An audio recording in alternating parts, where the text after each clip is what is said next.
Hi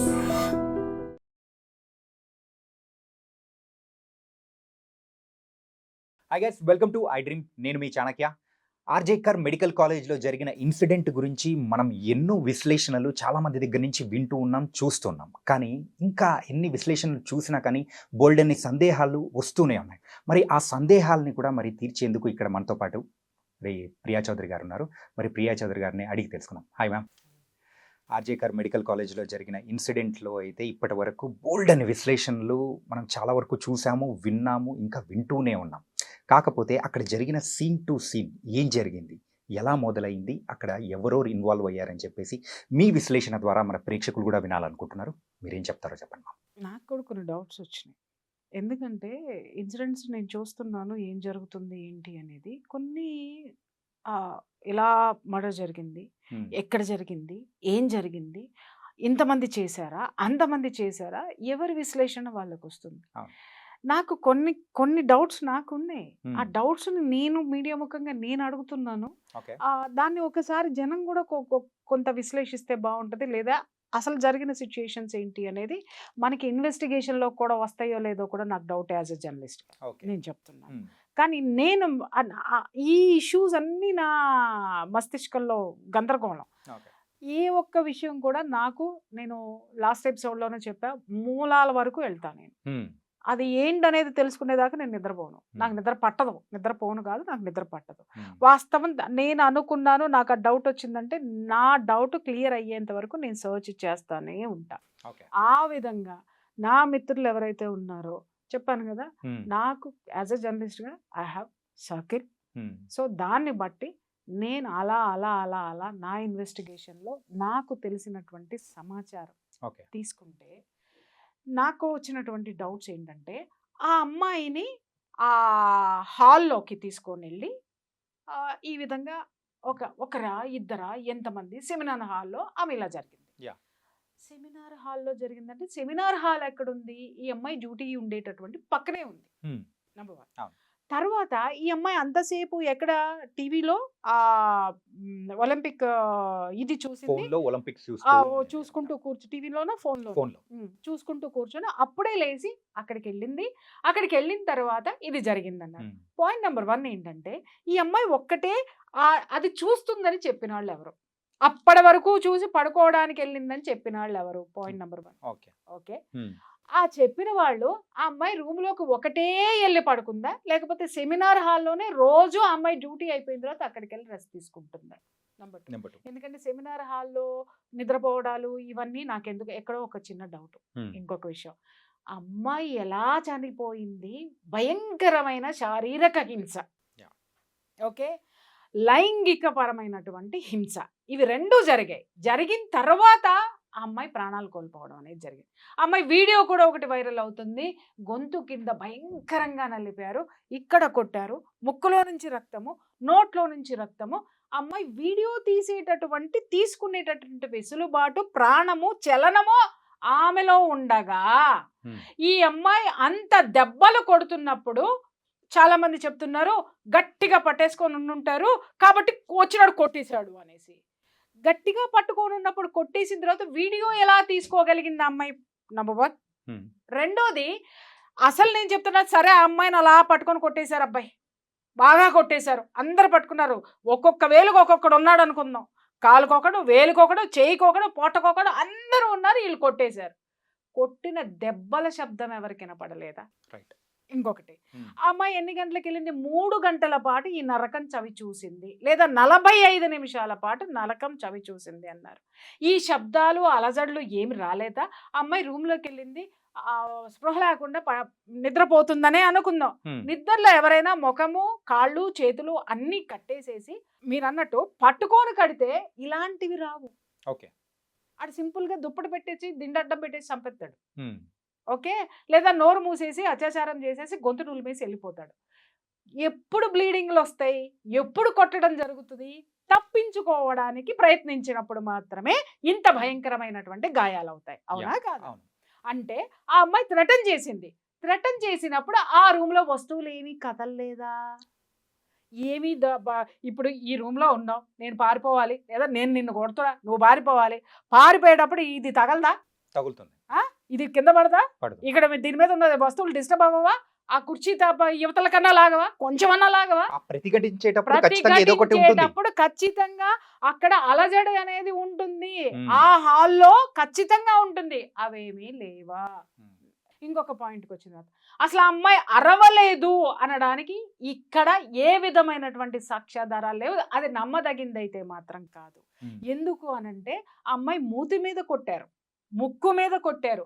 మూతి మీద కొట్టారు అనంటే ఎవడన్నా చేయి పెట్టి ఉన్నాడు అరవకుండా అంటే వాడి చేతికి తగులుతుంది, కానీ అమ్మాయి చేతికి అమ్మాయి మూతిలో నుంచి బ్లడ్ రాదు కదా. Yeah. అంటే మూతి మీద నుంచి చేయి తీసేశారు కదా, తీసేసినప్పుడు కొట్టినప్పుడు అమ్మాయి అరవాలి కదా, అరిచినప్పుడు బయట ఎవరికి వినపడలేదా. ఇంకొకటి వినపడలేదు అనుకుంటాను కదా, పగలపూట కాదే రాత్రిపూట పిన్ డ్రాప్ సైలెన్స్గా ఉంటుంది. ఇంకొకటి అది గవర్నమెంట్ హాస్పిటల్, మ్మ్. 24/7 ఏదో ఒక కేసు యాక్సిడెంట్లను ఇంకొకటనో వచ్చి పోతానే ఉంటారు జనం యొక్క అలికిడి ఉంటుంది. మ్మ్. ఈ అమ్మాయి డ్యూటీ చేస్తున్నటువంటి రూమ్ నుంచి ఆ యొక్క సెమినార్ హాల్ ఎంత దూరంలో ఉంది, ఆ అంత దూరంలో ఉన్నటువంటి సెమినార్ హాల్లో జరిగేటటువంటి ఈ యొక్క ఘర్షణ ఎవరి దృష్టికి రాలేదా. ఎవ్వరూ కూడా సెమినార్ హాల్లోకి ఈ అమ్మాయి వెళ్ళగలిగింది, మిగిలిన డాక్టర్స్కి ఎవరికి అలసట రాలేదా, వాళ్ళు నిద్రపోదామని అనుకోలేదా, ఆ ఏరియాకి ఎవరు రాకుండా కాపలా కాసింది ఎవరు, ఆ ఏరియాలో జరిగి ఉంటే.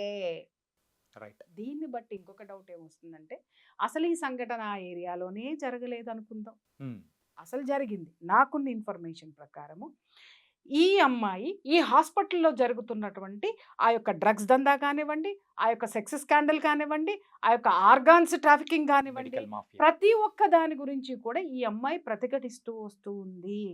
ప్రతిఘటిస్తూ వస్తూ కూడా ఈ అమ్మాయి సహించలేక వీటిని ఎందుకు మనము అంటే ఆ అమ్మాయి ఆర్గాన్స్ ట్రాఫికింగ్ గురించి పక్కన పెడదామండి. మ్మ్. ఓకే, ఇంకొకటి ఏంటి అనంటే ఆ డ్రగ్స్ గురించి కూడా పక్కకు పెడదాం, ఈ అమ్మాయికి సంబంధం లేదు డ్రగ్స్ గురించి. ఓకే. కానీ సెక్స్ స్కాండల్ దగ్గర మాత్రం ఈ అమ్మాయికి ఏదో ఒక విధంగా ఎక్కడో ఒక చోట సెగ తగిలి ఉండాలి కదా. ఖచ్చితంగా. సెగ తగిలినప్పుడు ఈ అమ్మాయి ప్రతిఘటించేటటువంటి సిచ్యుయేషన్లో ఉండాలి కదా. ఆ సిచ్యుయేషన్స్ ఉన్నప్పుడు ఈ అమ్మాయి స్నేహితులతోటి ఎప్పటికప్పుడు డిస్కస్ చేస్తూనే ఉంది. దీన్ని నేను ఊరుకోను, దీన్ని పై లెవెల్కి తీసుకెళ్తాను, పై లెవెల్లో ఎవరు వినలేదు అని అంటే పత్రికలకి మీడియాకి నేను దీన్ని డిస్క్లోజ్ చేస్తాను అనేటటువంటి ఆ యొక్క డిస్కషన్ ఆ ఫ్రెండ్స్ మధ్య జరిగింది. Yes. కొన్నాళ్ళుగా జరుగుతూ ఉన్నప్పుడు ఈ అమ్మాయిని బెదిరించడానికి ఈ సంఘటనకి ముందు కొన్ని ఇన్సిడెంట్స్ జరిగాయి. ఏంటంటే ఆ అమ్మాయి కారు పగలగొట్టడమో, అవును. లేకపోతే ఆ అమ్మాయి పోయేటప్పుడు ఇబ్బందులు కలగజేయడమో, ఆ అమ్మాయికి డ్యూటీలు వేయడంలో మనం చెప్పాం కదా భయంకరమైనటువంటి సాడిజాన్ని చూపించడం అనేది జరిగింది. అండ్ ఈ అమ్మాయికి డైరీ రాసే అలవాటు ఉంది. ఆ డైరీ కూడా అంటే ఆ పేజెస్ ఏదో చింపారని కూడా ఒక వార్త అనేది కూడా బయట ఇవన్నీ సర్క్యులేట్ వస్తాయి, అవుతూ ఉంది. ఎందుకంటే ఇప్పుడు మ్మ్. సుప్రీంకోర్టు అన్ని సుమోటోగా కేసు తీసుకుంది కాబట్టి ఎంక్వైరీలో డెఫినెట్గా ఇవన్నీ కనుక్కుంటావు. ఇక్కడ మ్మ్. కీలకమైనటువంటి అంశం ఇది చూడండి. ఆ రోజు రాత్రి కూడా సెమినార్ హాల్లో ఏం జరిగింది, Yeah. ఇక్కడ నాకు అందిన సమాచారం ఏంటంటే ఆ రోజు నైటు ఇదే ఫ్రెండ్స్ తోటి కూర్చొని ఫ్రెండ్స్ ఆ అమ్మాయికి అమ్మాయి ఇంకా సహించేటటువంటి సిచ్యుయేషన్లో లేదు, బరస్ట్ అయ్యేటటువంటి సిచ్యుయేషన్లో ఉంది, ఓపెన్ చేయడానికి సిద్ధపడిపోయింది. ఎందుకంటే ఆ అమ్మాయిని ఈ విధంగా కూడా మానసికంగా కూడా హింసించేస్తున్నారు. ఆ అమ్మాయి కారు అద్దాలు పగలగొట్టడం కానివ్వండి, ఆ అమ్మాయిని డ్యూటీ చేయడం కానివ్వండి, ఇంకొక విధంగా పరోక్షంగా చాలా చేయొచ్చండి. ఇవన్నీ చేస్తుండే ఇంకా అమ్మాయి ఇక నా వల్ల కాదు, నేను ఎట్టి పరిస్థితుల్లో దీన్ని సహించే ప్రసక్తే లేదు, దీన్ని ఎక్కడ డిస్క్లోజ్ చేయాలో అక్కడ చేసేస్తాను అని చెప్పేసి అని పట్టుబట్టి కూర్చుంటే ఆ అమ్మాయిని కూర్చోబెట్టి ఫ్రెండ్స్ ఒక ముగ్గురు కూర్చొని డిస్కషన్ ముగ్గురు మధ్య జరిగింది. నువ్వు బయటికి వెళ్ళకు, నువ్వు చెప్పకు, నువ్వు చెయ్యకు అని. ఈ అమ్మాయి వినలేదు. మ్మ్. కారణం ఏంటి అనంటే ఈ అమ్మాయి నేనే కాదు ఎంతో మంది ఉన్నారు, నేను ఎందుకు ఊరుకోవాలి, ఎందుకంటే ఈ అమ్మాయిలో పోరాడే నైజం ఉంది, Yeah. ఎదుర్కొనే శక్తి ఉంది, దమ్ము ఉంది, ధైర్యం ఉంది. కాబట్టి ఆ యంగ్ బ్లడ్ నేను దీన్ని సహించను, దీన్ని డెఫినెట్గా నేను బయట పెట్టే తీరుతాను అని అనేసరికి ఆ ముగ్గురు మధ్య ఏదైతే డిస్కషన్ జరిగిందో దాంట్లో ఉన్నటువంటి ఒక అమ్మాయి యొక్క బాయ్ ఫ్రెండ్ ఈ డ్రగ్స్ దందాకి, సెక్స్ రాకెట్కి, ఈ ఆర్గాన్స్ ట్రాఫికింగ్కి సంబంధించినటువంటి Person. పర్సన్. అప్పుడు ఈ అమ్మాయి ఇది ఇది ఏ విధంగానూ లొంగట్లేదు, ఏమి చేయట్లేదు, ఇది ఓపెన్ అయిపోతానంటుంది, ఇంకా మా వల్ల అయితే కాదు, మేము చెయ్యాల్సింది చేసాం, మీ కర్మ అని వదిలేసింది. మ్మ్. అక్కడ నుంచి ఏం జరిగింది స్టోరీ అనేది బయటికి రావాల్సి ఉంది. ఈ అమ్మాయిని ఆ స్నేహితులు ఎక్కడికైనా రమ్మనమని చెప్పి మరే చోటకైనా తీసుకెళ్లారా? నేను అదే చెప్తున్నా. అప్పటి వరకు ఆ అమ్మాయి చూసుకుంటూ కూర్చొనుంది, వీడియోస్ చూసుకుంటూ కూర్చుందని చెప్పిన వాళ్ళెవరు? సెమినార్ హాల్‌కి వెళ్ళి పడుకోంది అని చెప్పిన వాళ్ళిద్దరిని కూర్చోబెట్టి మాట్లాడిస్తే అసలు హంతకులు, అసలు హిస్టరీ, సీన్ టు సీను, మొత్తం సీన్ ఆఫ్ ఎఫెన్స్ మొత్తము సుప్రీంకోర్టుకి వచ్చేస్తుంది, చేతిలో ఆ రిపోర్ట్ వచ్చేస్తుంది. అండ్ ఇంకొకటి ఏంటంటే వాళ్ళ డాడ్ చెప్పిన దాని ప్రకారము ఆ అమ్మాయి చనిపోయిన తర్వాత కూడా ఆ క్రిమేషన్ చేసే టైంలో కానీ ఆ రోజు మెయిన్గా చెస్ట్ డిపార్ట్మెంట్లో ఎవరైతే ఉన్నారో వాళ్ళ స్నేహితులు కానీ ఎవరైనా కానీ వాళ్ళ తల్లిదండ్రులకు కూడా మినిమం సహకరించలేదంట. అదే చెప్తున్నాను కదండి. మినిమం అంటే మినిమం కూడా సహకరించలేదంట. సహకరించలేదు అంటే ఎంత భయభ్రాంతులకు గురి చేశారు? లేదా ఈ అమ్మాయి మీద జరిగేటటువంటి దాడి ముందే అందరికీ తెలిసిపోయిందా? సహకరించలేదు ఇన్ ద సెన్స్ ఏంటంటే, ఆ ఘోరాన్ని వీళ్ళల్లో కొంతమంది చూసి మిగిలిన వాళ్ళకి జారేసి ఉండొచ్చు కదా! యాహ్! అంటే ఎవరో ఒకళ్ళు చూసారు. ఎవరో ఒక ఇద్దరు చూసారు. ఆడపిల్లలే చూసారు. లేదా మగపిల్లలు తోటి డాక్టర్స్ చూసారు. తోటి మెడికోస్ చూసారు. చూసిన తరువాత భయంతోటి సహకరించలేదు. ఇక్కడ మనము ఎవరిని అందరిని తప్పు అని అనొద్దు. లేకపోతే అందరిని ప్రాణభయం చాలా మందికుంటది. అక్కడ అకృత్యాలు ఎందుకు బయటికి రాలేదు ఇన్నాళ్ళు అనంటే ప్రాణభయంతోటి ఎవడు చెప్పలేదు. అవును. నాకెందుకులే అని ఉదాసీనతతోటి ఇంకొకడు. రైట్. నేను చదువుకొని బయటికెళ్ళిపోతే నా డిగ్రీ సర్టిఫికేట్ నాకొచ్చుదిలే అని లొంగిపోయిన అమ్మ, లొంగనటువంటి అమ్మ, సర్టిఫికేట్లు తీసుకొని బయటికెళ్ళిపోయినటువంటి వాళ్ళు, నాకెందుకులే అనుకోని వెళ్ళిపోయినటువంటి వాళ్ళు, స్వార్థంతో వెళ్ళిపోయిన వాళ్ళు ఉండొచ్చు. స్వార్థపరులున్నారు, ఉదాసీనులున్నారు, భయంతో ఉన్నటువంటి పిరికి వాళ్ళు ఉన్నారు. వీళ్ళందరి మధ్య ఆ కాలేజీ సక్సెస్‌ఫుల్‌గా 23 సంవత్సరాల నుంచి ఇదే దందాలు నడుస్తుంటే, చివరికి ఈ అమ్మాయి నోరు విప్పి ధైర్యంగా ముందుకొచ్చి, ఎన్నాళ్ళు భరిస్తాం మనం, సిగ్గులేదా అని చెప్పేసని అడిగినందుకు పగడ్బందీగా పక్కా స్కెచ్ తోటి పక్కన ఉన్న ఫ్రెండ్స్ యొక్క సహకారంతోటే ఇది జరిగింది. వాళ్ళని వదిలేసి ఎవడో దారిన పోయేవాడు బ్లూటూత్ పెట్టుకుని లోపలికెళ్ళాడు, బ్లూటూత్ జారిపడిందని వాడు రాయల్‌గా వచ్చే నన్ను చంపుతారా చంపుకోండి. అంత దౌర్జన్యం చేసిన వాడు అలా మాట్లాడ్డాడు. వాడికి ఏంటి అనంటే వీళ్ళందరితోటి వాడికి సంబంధాలున్నాయి. ఇది ముందే ప్లాన్ ప్రకారం జరిగింది. వాడిని అరే నువ్వు పోరా, ముందు నువ్వు లోపలికి పోరా, తర్వాత మేము బయటికి తీసుకొస్తామన్నారు. ఎందుకంటే వాడికి కూడా ఆ జీవన పోరాటం అంతా కూడా ఏంటంటే లాటరీ అన్నమాట వాడికి. నలుగురు భార్యలు వాడిని వదిలేసిపోయారు. ఒక ఆవిడ చచ్చిపోయింది, ముగ్గురు పారిపోయారు. వాడు ఎక్కడో చోట ఏదో ఒక నీడన వాడు బ్రతకాలి, వాడికి ఒక ఇది కావాలి. కాబట్టి ఇలాంటి ఇంత నేర చరిత్ర ఉన్నవాడు కూడా పోలీసింగ్‌లో ఉన్నాడు అనంటే ఇలాంటి వాటికి పనికొచ్చేటటువంటి వాళ్ళు ఉన్నారు అక్కడ, పెట్టుకున్నారు అక్కడ వాళ్ళని. సో, కాబట్టి ప్రభుత్వం మాదే, నేను ప్రభుత్వంలో ఉన్నాను, నా చుట్టూ వీళ్ళందరూ ఉన్నారు, వీళ్ళందరూ కాపాడతారు అనుకోని వాడు చెప్పినటువంటి విషయము ఇక్కడ జరిగింది. అప్పుడెప్పుడో మనం ఒక సీన్ చూసాం. బావ కళ్ళల్లో ఆనందం చూడటానికి నేను చంపేశాను అనగానే వాడు ఎక్కడో చచ్చిపోయాడు చూసారా? వాడికి సంబంధం లేదు. కానీ ఒకడు ఎట్లా బలైపోయాడు? యాహ్!